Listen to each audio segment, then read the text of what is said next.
It's so mysterious. This is who we are. This is who we are. WADR.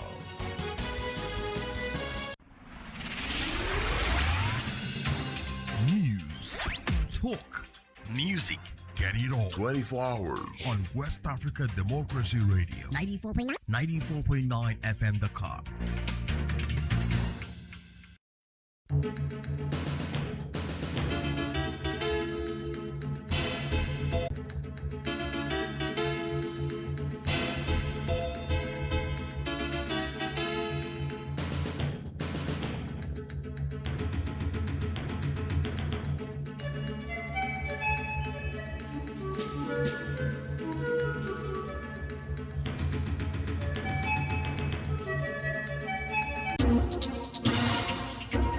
WADR, promoting dialogue. It's midday in Dakar and Banjul 1 p.m. in Abuja. Good afternoon and welcome to Newslink on West Africa Democracy Radio, broadcasting on 94.9 FM in Dakar and around the world at wadr.org. First, our top stories. Senegal's National Assembly opens first parliamentary session of 2026 with bills under review. AES countries open second humanitarian forum to address the region's growing humanitarian needs. Renforcer la gouvernance humanitaire. It aims to strengthen humanitarian governance, regional coordination, and the identification of innovative and sustainable solutions to common challenges. Public debate intensifies in Ghana over government's alleged clampdown on free speech. The subtle threats that has crept to our body politics. People are misusing their rights of free speech and they have to face the consequences. Malian President Goita receives final report on National Justice Forum with 218 recommendations for judicial reforms. Please stay tuned for the details of these stories and more. On the news, this is Veronique Joy. Thank you for joining our broadcast. We begin in Mali, and Transitional President Assimi Goita has received the final report of the National Justice Forum 9 months after 218 recommendations were adopted to reform the country's justice system. The recommendations cover areas including the training and recruitment of justice personnel, the evaluation of magistrates, the digitization of judicial procedures, internal oversight, and prison conditions. They are now expected to be incorporated into the 10-year Justice Sector Development Program for 2026 to 2035. Imo Edit has the details. The report was presented to him on Monday by the Minister of Justice and Human Rights, Mamadou Kasuge. The recommendations include measures to improve the training and recruitment of justice professionals, strengthen the evaluation of magistrates, digitize judicial procedures and criminal records, reinforce internal oversight, and improve conditions in prisons. But the implementation of the recommendations comes as access to justice remains a concern for many Malians. An Afrobarometer survey published in February 2026 found that 56% of respondents doubted that ordinary citizens could obtain justice in the courts. Only 45% believe that a case could have a fair outcome. The survey, nevertheless, recorded some improvement in confidence in the judiciary. 52% of respondents said they trusted the courts, an increase of 17% point since 2020. However, perceptions of unequal treatment remain significant. 57% of those surveyed said citizens are frequently treated differently before the law, while many respondents also believed that the influence of powerful individuals can affect judicial decisions. For millions of Malians who depend on the justice system, confidence will ultimately be determined not by the number of recommendations adopted, but by how effectively they are implemented in the courts and prisons. That was Imo Edet with that report. In Niger, the Minister of Justice, Aliou Dauda, is pushing for reforms of the country's prison systems following a nationwide tour. Dauda previously raised concerns over prison overcrowding, and he is now proposing measures to ease pressure on correctional facilities. As part of the reforms, the minister has announced a training program for inmates aimed at equipping them with skills to support their reintegration into society after release. Abdullahi Hassan completes the story. The Jakaina Penitentiary Production Center, located in the west of the country, a few kilometers from the town of Tilaberi, is in the experimental phase of a trade acquisition program. This program provides skills training for prisoners. The objective is to ensure that inmates are released with practical skills to transform their lives. Captain Ali Muhammad Magaji is the manager of the Jakaina Penitentiary Production Center. Currently, I know that at least 2 metal workers have been able to buy their own electrical equipment and welding equipment. They now have their own workshops. What is the goal of this program? It's reintegration, and reintegration means the end of recidivism. Those who are used to going to prison, if they come here to learn trades, they will be useful to society. I would like to mention that training is currently being offered for equipment maintenance, machine maintenance, and also for operating machinery in the context of rice farming. The apartment for these professions will undoubtedly allow these prisoners to earn a decent living.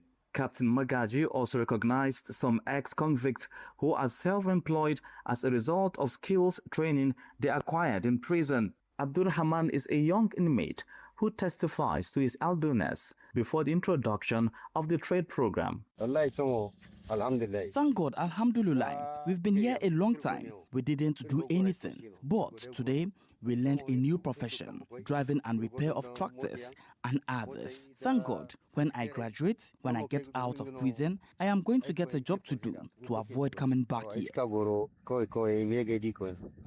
The trade initiative requested by the Nigerian authorities will be implemented in other penitentiary establishments across the country. A report by correspondent Yakuba Habibullah and presented by Abdullahi Hassan. The second edition of the Humanitarian Forum of the Confederation of Sahel States, CSA, opened in Burkina Faso's capital, Ouagadougou. The forum aims to address humanitarian aid within a community context marked by the security crisis. Experts from the 3 countries will present the head of state with unified, locally developed plans to support vulnerable populations. Sankole Janko reports. Following the inaugural forum in Bamako in 2025, Ouagadougou is hosting the second edition of the CSA Humanitarian Forum. Experts from Mali, Niger and Burkina Faso have been meeting since Monday to discuss locally developed solutions for supporting vulnerable populations.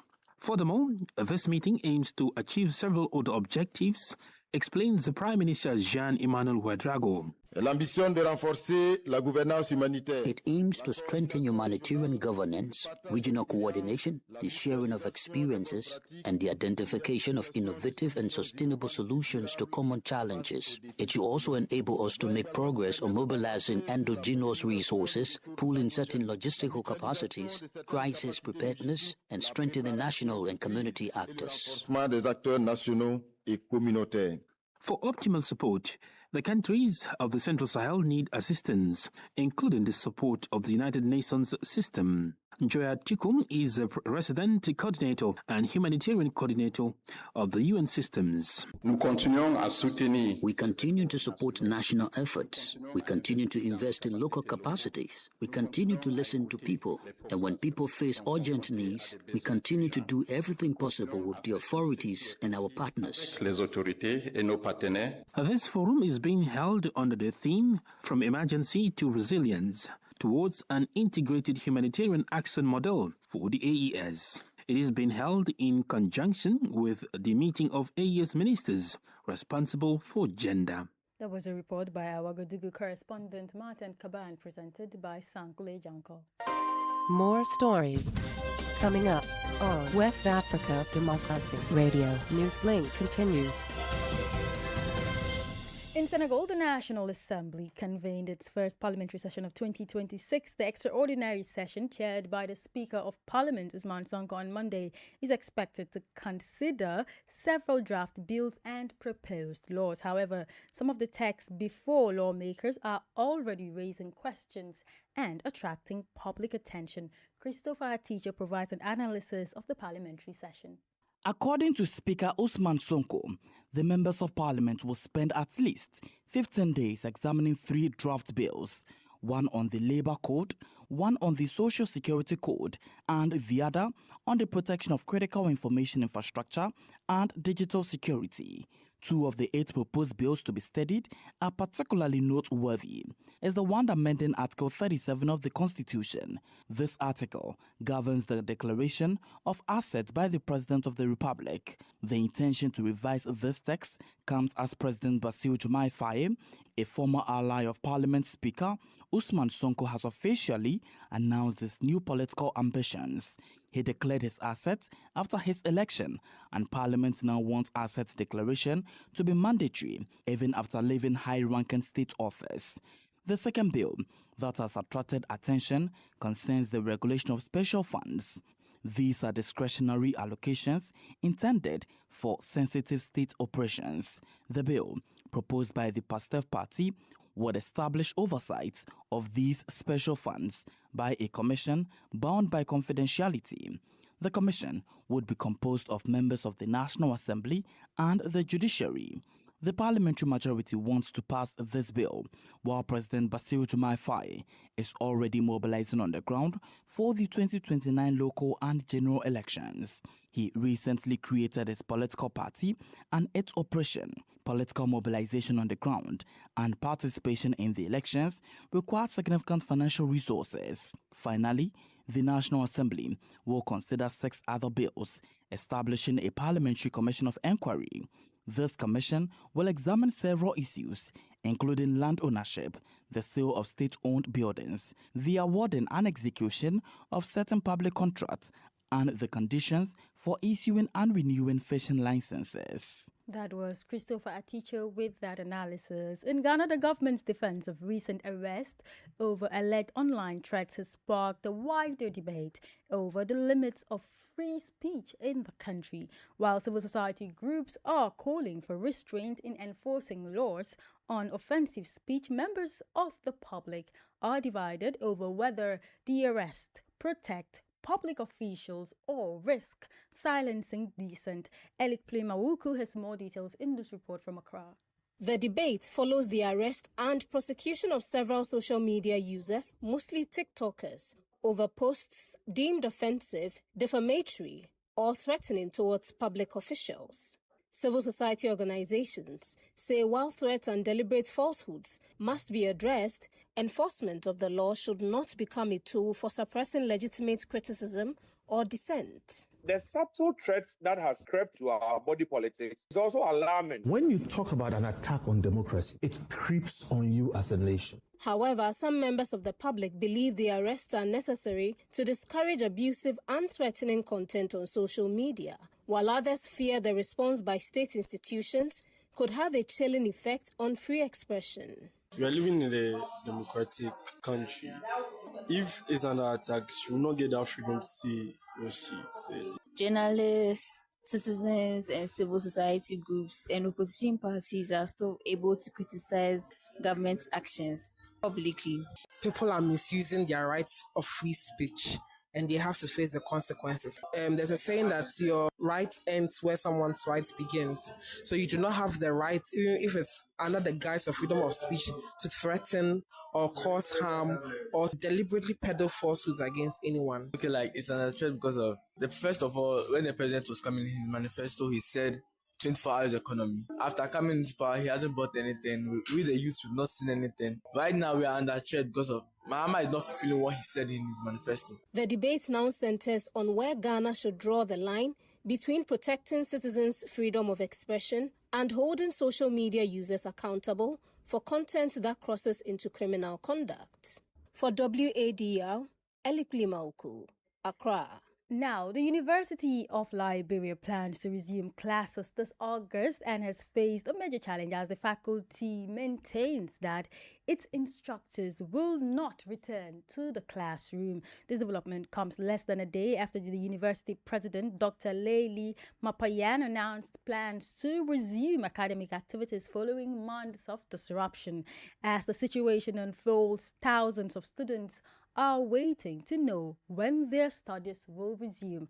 Our correspondent in Monrovia, Abraham Parker, reports. The University of Liberia has been largely affected by weeks of faculty and staff disengagement over unresolved concerns about working conditions, compensation, and other institutional matters. Students are bearing the brunt of the interruption of their academic calendar, but the university's president Mapayan says academic activities will resume this August, pledging the administration's intention to move the institution beyond the current impasse. School is going to reopen. I'm going to talk with our administrative staff. Let's get everything online, so we're going to have to rush because we've lost a week or two compared to when we had planned to start with registration. But that doesn't mean we can't get things up and running. So it's going to start there. We're going to assess and get it going. However, the faculty says the announcement does not reflect its position. Secretary General of the University of Liberia Faculty Association Eric Patton maintains that the decision to reopen cannot be implemented while the issues that trickled the faculty's disengagement remain unresolved.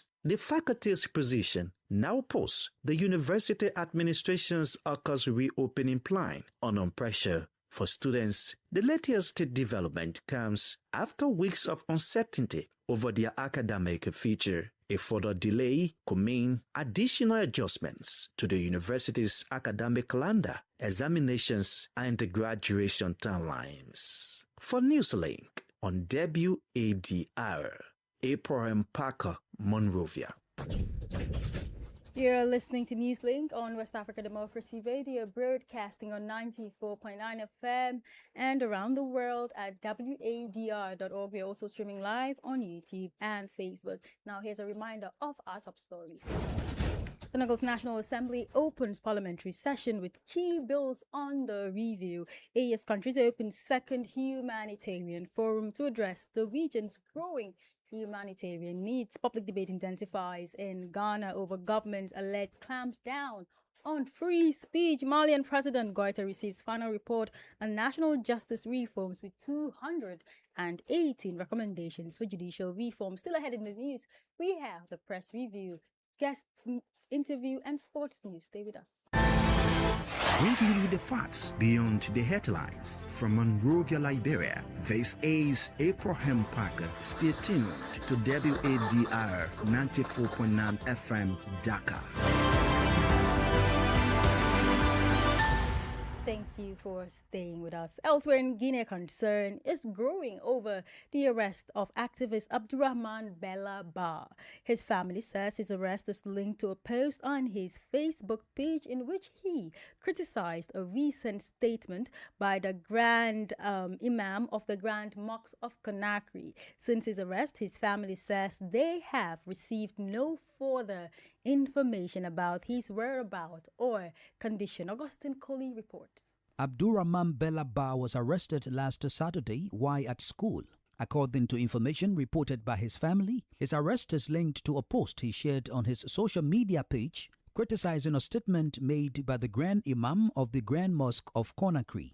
The activist family says they have been trying to find out the exact reasons for his arrest and where he is being held. They are calling on the authorities to officially release information about his situation. Human rights organizations are also following the case with concern. They are demanding that the activist's rights be respected and that his family and lawyers be granted access to him. As of now, Bella Ba's whereabouts are not officially known. No authority has yet released any information regarding the charges against him. This latest arrest of the activist reignites concerns about freedom of expression in Guinea and the treatment of citizens arrested for social media posts. That was Augustine Coley with that report filed by our Conakry correspondent, Cherno Alpha Ibrahim Abalde.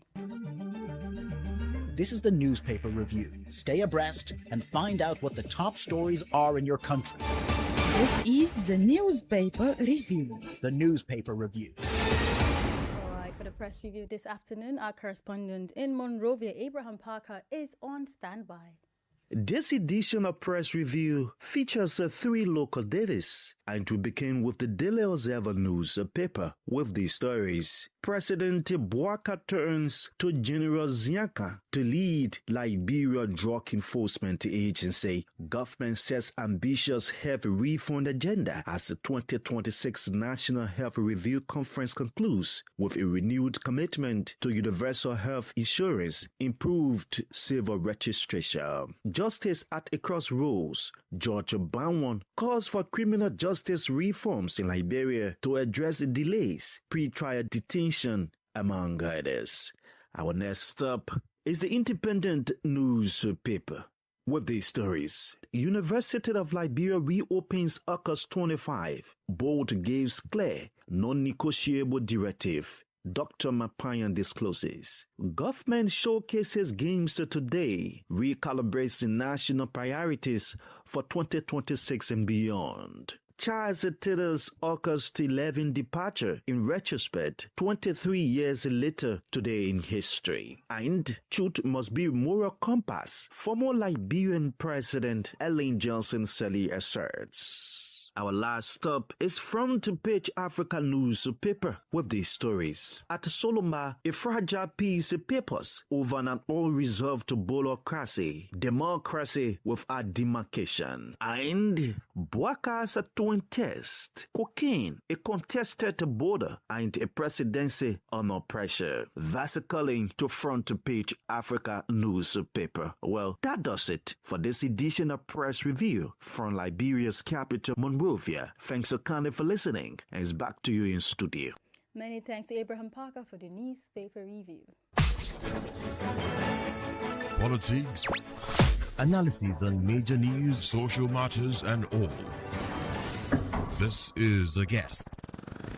For our guest interview in the Gambia, Talib Ahmed Bensouda, leader of the Unite Party, is now the flag bearer of an opposition coalition 2026 ahead of the December presidential elections. His selection follows months of negotiation among opposition parties marked by disagreements and the withdrawal of major parties including the UDP, GDC and APP-SOBEA. The coalition 2026 is seeking to unite opposition parties behind a single candidate as they prepare to challenge the incumbent in December. But questions remain over the coalition's political strength, its ability to maintain unity, and whether it can mount a credible challenge at the polls. Gambian political analyst Usman Barrow joins us to assess the coalition's chances, and its prospects ahead of the elections. The opposition coalition is actually fantastic because I would say weeks before on the 8th,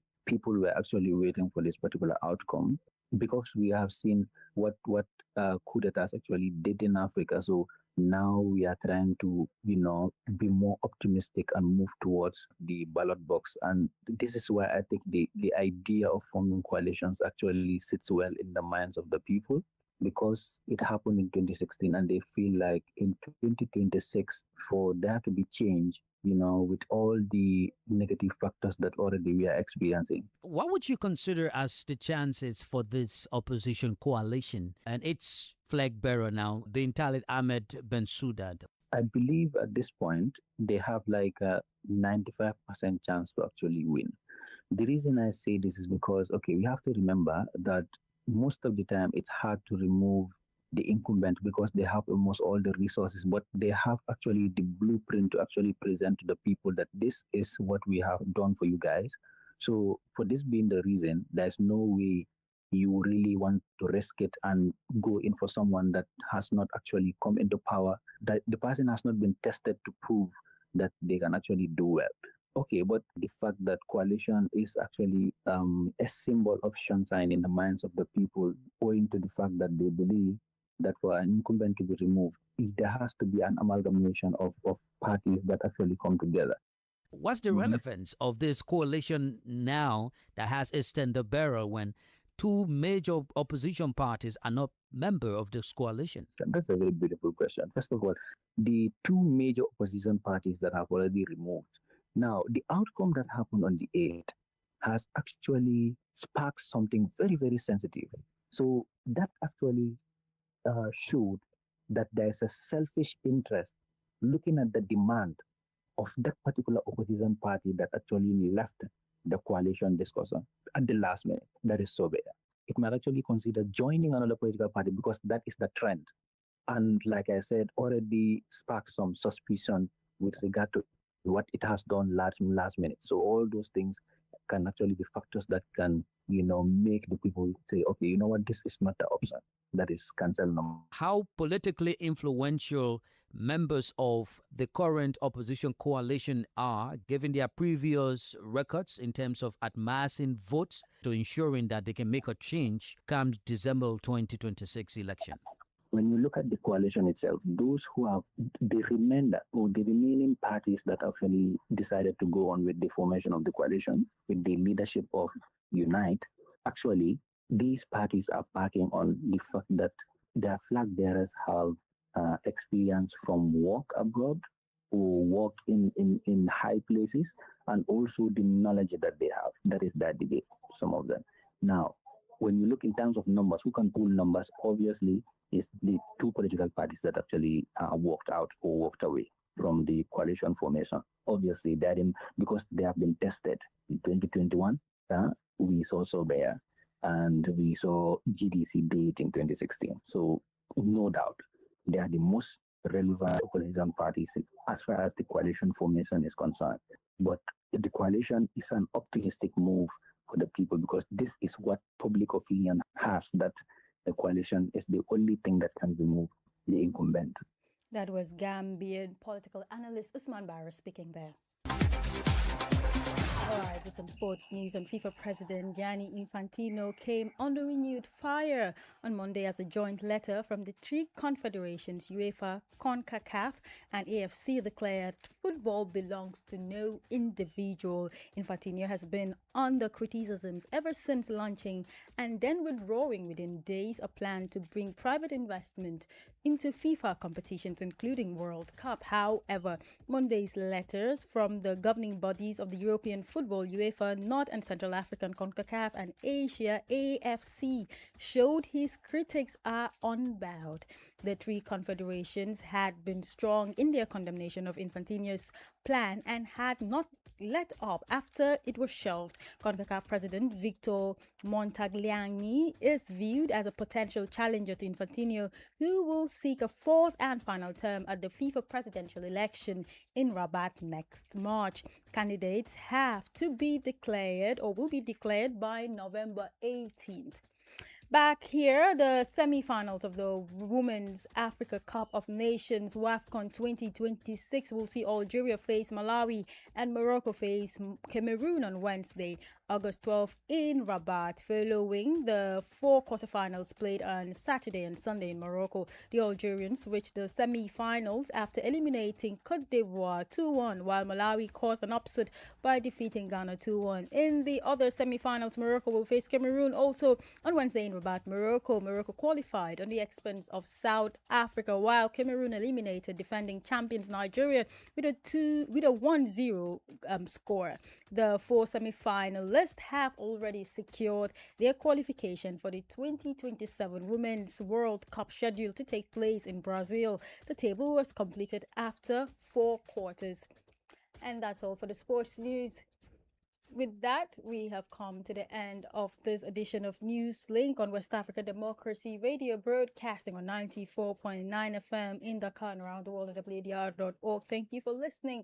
And many thanks to Ismaila Kamara and Mauduju for the technical assistance. Do interact with us via our social media platforms, X, Instagram, Facebook, and TikTok.